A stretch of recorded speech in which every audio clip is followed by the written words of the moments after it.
presented by Mathli Express Music.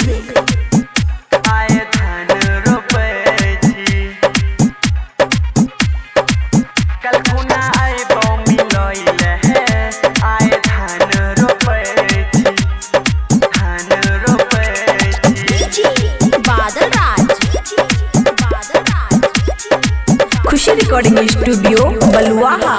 कखनी तू अभी जानू भेल जाय छे रात रे, करल आने बाबू हमरा से भेंट रे। 4 बजे से तोहर वेटिंग करे छी। कल खुना आइबो मिलैले है, आए धान रोपे छी।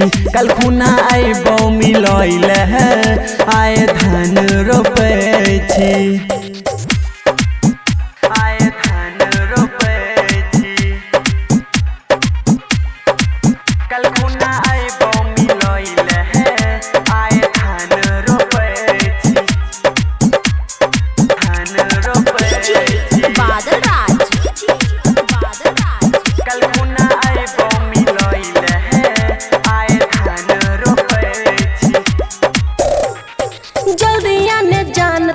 प्यार खोबे करबो, खेत लगैले बिना बाहर नहीं निकलबे।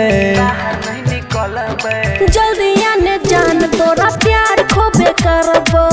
खेत लगैले बिना बाहर नहीं निकलबे। छिए अकेले तोरा मिलल छोरे मौका, हाली से जानो है रे मार देही चौका। तोरे लिए है रे साजल रहै छे।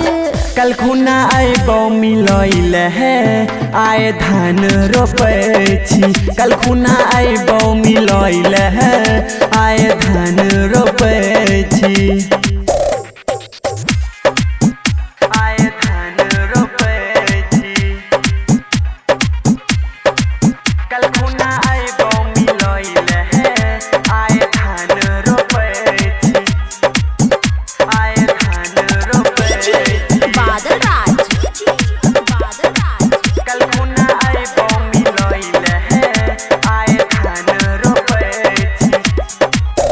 हेरे दिल वाला हम बात सब तोरे बतैबो।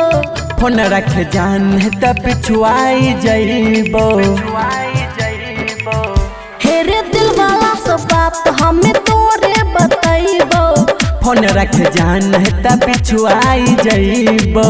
हर बेरी हमरा तू करे छी माना, मिले नहीं आबै छी सुभाष सोहाना।